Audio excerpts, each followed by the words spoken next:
Hi, this is Dr. Pragya and welcome you all to the Physio Schooling. आज हम general and assessment के बारे में बात करने वाले हैं, that is postural assessment. So how you will assess patient which postural deformities. So we will all discuss about in detail in this topic. So here goes with posture. So what the posture says. What is the definition of posture? So posture is the general alignment of body. एक body की normal alignment है और उसके body के parts जो centre of gravity है, जो centre of gravity उसकी लाइन है, वो पास करती है बेस ऑफ सपोर्ट के विद इन. तो base of support is how we consider base of support. So this is the base of support जिसके अंदर एक पर्सन स्टैंड कर रहा है. That is the base of support of a person. तो इसके अंदर जो सेंटर ऑफ ग्रेविटी है, that centre of gravity is जो बॉडी का सेंटर ऑफ ग्रेविटी है, बॉडी की जो एक लाइन बीच से पास कर रही है, that is the centre of gravity. तो अगर हमारा COG उस बेस ऑफ सपोर्ट के अंदर लाई करता है तो दैट इज़ योर पोस्चर, उस बेस ऑफ सपोर्ट के अंदर लाई करना चाहिए. एंड अब आते हैं कि पोस्चरल असेसमेंट कैसे करते हैं. तो पोस्चरल असेसमेंट क्या है? एक बेसिक पिलर है एग्जामिनेशन का. As for example when a patient comes to you, तो जो फर्स्ट इम्प्रेशन है वो उसके वे ऑफ वॉकिंग का ही होगा कि वो पेशेंट कैसे आ रहा है. मतलब अगर उसके पेन को आइडेंटिफाई करना है देन हाउ इज़ कमिंग, उसका वे क्या है. आइदर वो एम्बुलेशन मतलब कि एम्बुलेटरी प्रोडक्ट्स यूज़ कर रहा है, जैसे कि व्हील चेयर पे है, स्टिक्स के सहारे है, वॉकर है, या फिर वो उसका पैटर्न क्या है मूवमेंट का, उसकी गेट पैटर्न्स क्या हैं. So we will all first जो इम्प्रेशन होता है वो उसकी गेट पैटर्न का होता है, उसके पोस्चर का होता है कि आइदर वो ज़्यादा झुका हुआ तो नहीं है या फिर कैसी भी उसका सिटिंग स्टाइल क्या है. This is posture. अब टाइप्स ऑफ पोस्चर होते हैं, दो तरीके के पोस्चर होते हैं. First is your static posture and second is your dynamic posture. So static posture क्या कहता है कि स्टैटिक पोस्चर जो है जिसमें बॉडी सेगमेंट्स और लाइंड होती है एक सर्टेन पोजीशन में. जैसे कि अगर एक पेशेंट है वो सिटिंग पोजीशन में है, मतलब बॉडी सेगमेंट्स मूव नहीं कर रही है, वो एक स्टैटिक पोजीशन में है, उसके अंदर कोई मूवमेंट नहीं हो रहा है, तो that is your static posture. And जो that is your static posture. And जो डायनेमिक पोस्चर है वो मूवमेंट के सहारे होता है बॉडी के. तो अगर बॉडी मूव कर रही है जैसे कि वॉकिंग, रनिंग एक्सेट्रा, तो वो जो है वो डायनेमिक पोस्चर के अंडर में आता है. अब आते हैं कि पोस्चर की ग्रेडिंग कैसे करते हैं. कि सपोज़ एक पेशेंट आया एंड उसकी पोस्चर की ग्रेडिंग कैसे करेंगे कि वो कैसा उसका पोस्चर रहा. तो first is the excellent posture. तो एक्सीलेंट पोस्चर डिस्क्राइब्स कि परफेक्ट अलाइनमेंट होगा बॉडी का, मूवमेंट अच्छे से होगी, वो परफेक्टली बैलेंस्ड होगा, कहीं भी कोई डिफॉर्मिटी नहीं होगी. तो that is comes under your excellent grading. Second is your good, जिसमें बॉडी अलाइंड भी है, बैलेंस्ड भी है, लेकिन वो परफेक्ट नहीं है एज अ फ्लूइड. जैसे कि फ्लूइड बैलेंस्ड होता है वैसे ही वो बैलेंस्ड नहीं है. थर्ड इज़ द एवरेज, जिसमें हेड फॉर्म्ड होते हैं और हेड है, चलो ठीक है, हेड भी अलाइंड है, बट वो इतना ज़्यादा परफेक्टली नहीं है. लाइक मिसअलाइंड पेल्विस है, बॉडी सेगमेंट्स मिसअलाइंड हैं.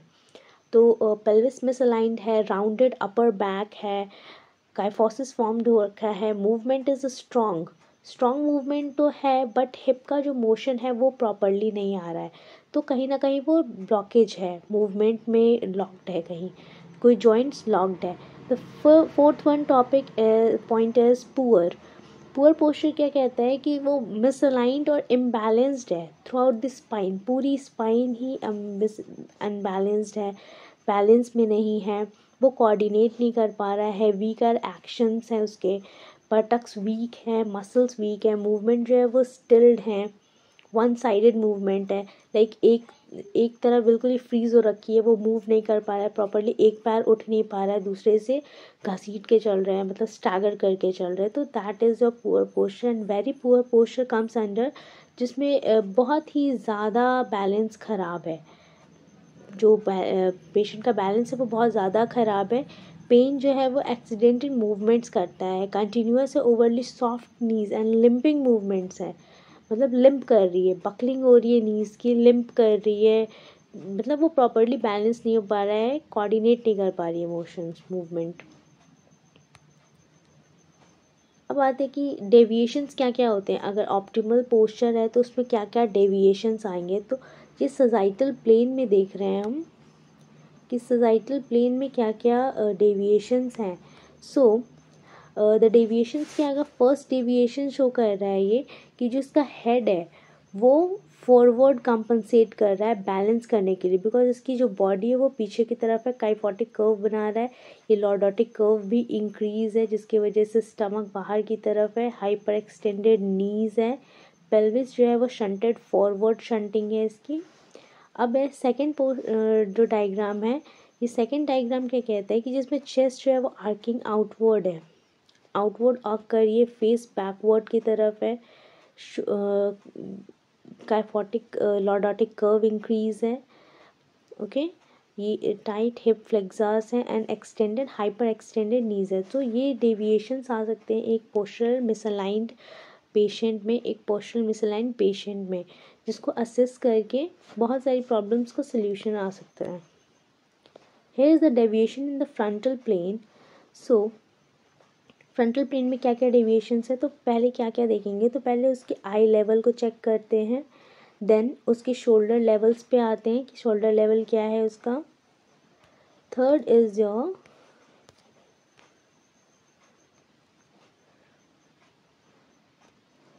शोल्डर लेवल पे आते हैं, देन उसके निपल्स लेवल को चेक करते हैं, देन AS IS के लेवल को, एंटीरियर सुपीरियर इलियक स्पाइन के लेवल को चेक करते हैं, देन आते हैं उसके नीज़ के लेवल पे कि जो उसके नी जॉइंट की लेवल है वो क्या है एंड उसके बीच का डिस्टेंस क्या है, जैसे कि ये बोल एक फॉर्म कर रहा है, ये नॉक नीज फॉर्म कर रही है।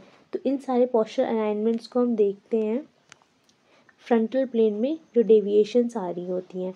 ये एक आइडियल पोस्चर है। सो पहले हमें तो आइडियल पोस्चर जानना होगा कि आइडियल पोस्चर कैसा है, तभी उसके डेविएशंस को समझ पाएंगे इजली। सो आइडियल पोस्चर क्या कहते हैं कि थ्रू आउट द स्पाइन, तो पोस्चर जिसमें सेंटर ऑफ ग्रेविटी पास करती है जॉइंट लाइन से। सो अब जॉइंट लाइन क्या है कि जब ऑप्टिमल पोस्चर जो साइड लाइन पोजिशन में जो जॉइंट लाइन से होके जा रही है, सो मिडिल ईयर से होके जाएंगी, मिडिल मेल्योरस से होके जाएगी, स्पाइंस के थ्रू होके जाएंगी, हिप जॉइंट से होके जाएगा, नी जॉइंट से होके जाएगा, एंकल जॉइंट से होके जाएगा, जो सेंटर ऑफ ग्रेविटी है। But ideally it's not possible, practically ideal posture maintain करना पॉसिबल नहीं है। सो डेविएशन समहाउ कैसे ना कैसे आ ही जाते हैं। अब आते हैं कि जो पोस्चरल असेसमेंट है एंटीरियर व्यू में, 3 व्यूज़ में पोस्चर का असेसमेंट करते हैं, anterior view, posterior view and third is your lateral view. So anterior view में क्या क्या देखना है, एंटीरियर व्यू में आता है सबसे पहले इसके हेड ईयर लेवल को चेक करेंगे, पेशेंट का क्या ईयर लेवल है वो चेक करेंगे, ईयर लोब्स के लेवल को, this is the ear lobe level.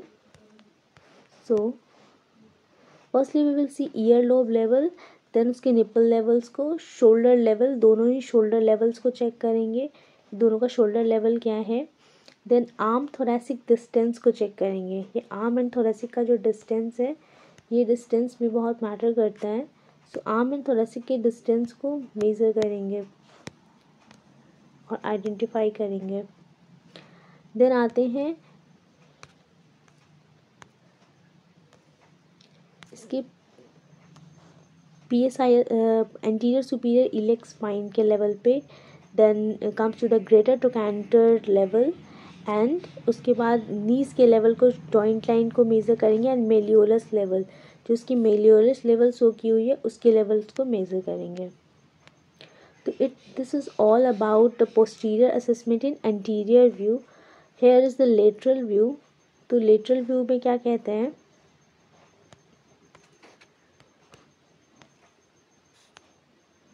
Lateral view जो है ये बताता है कि पोस्टीरियर, ये इसमें इसमें कर्व्स को भी मेज़र करते हैं along with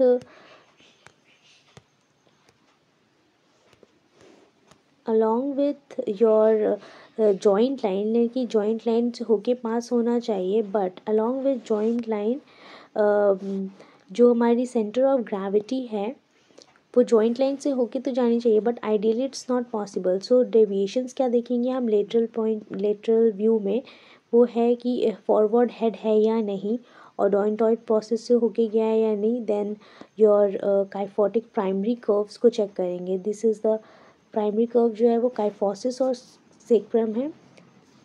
kyphotic secondary curves. So secondary curve जो बाद में मेंटेन करती है, तो इसके कर्व्स को चेक करेंगे कि आइदर ये बहुत ज़्यादा तो नहीं है या बहुत कम तो नहीं है. अगर ये कर्व्स बहुत ज़्यादा है तो ये काइफोसिस फॉर्म कर लेगा, एंड लॉर्डोटिक कर्व अगर इंक्रीज है तो वो लॉर्डोटिक, यानी कि स्टमक जो है वो बाहर की तरफ ज़्यादा प्रोट्रूड आउट होगा, हिप फ्लेक्सर्स टाइट होंगे, एक्सटेंडेड हाइपर एक्सटेंडेड नीज होंगी. तो this all the postural assessment come with lateral side, और लेटरल साइड से जो डिजीज लोग डायग्नोस कर सकते हैं. The last point is the posterior view. तो पोस्टीरियर व्यू में क्या देखते हैं, पहले कि ईयर लेवल्स, क्या ईयर लेवल है, उसके ईयर लेवल्स को चेक करेंगे. देन जो स्पाइन ऑफ स्कैपुला है, this is the spine of scapula. तो स्पाइन ऑफ स्कैपुला को देखेंगे, एंगल ऑफ स्कैपुला को देखेंगे, इन्फीरियर एंगल जो है वो स्कैपुला के, वो इसके एंगल को देखेंगे. पोस्टीरियर सुपीरियर इलेक्स स्पाइन को चेक करेंगे, और पेल्विक क्रेस्ट के लेवल को चेक करेंगे, जहाँ पे बेल्ट लाइन जो होती है उसके लेवल को चेक करेंगे कि आइदर वो हिप हाइकिंग है या नहीं, अनबैलेंस्ड है, या फिर लिम्ब गर्थ डिस्क्रिपेंसी जो है वो ज़्यादा तो नहीं है या कम तो नहीं है. तो वो उसको चेक करने के लिए हम PSIS के लेवल को चेक करते हैं. देन ग्रेटर ट्रोकैंटर लेवल को चेक करेंगे. This is the gluteal cleft level, उसके लेवल को चेक करेंगे. Then head of fibular level को चेक करेंगे, यहाँ पे है ये टिबियोफिमुलर जॉइंट स्पेस को चेक करेंगे, आइदर वो ज़्यादा तो नहीं है कम तो नहीं है. एंड मिडल मेलियोलस के लेवल को चेक करेंगे. So that's how we will check the postural deformity और postural deviations in a normal patient और abnormal patient. So how we can diagnosis. So clear with the topic, later we will see and discuss about another postural assessment. So thank you for today.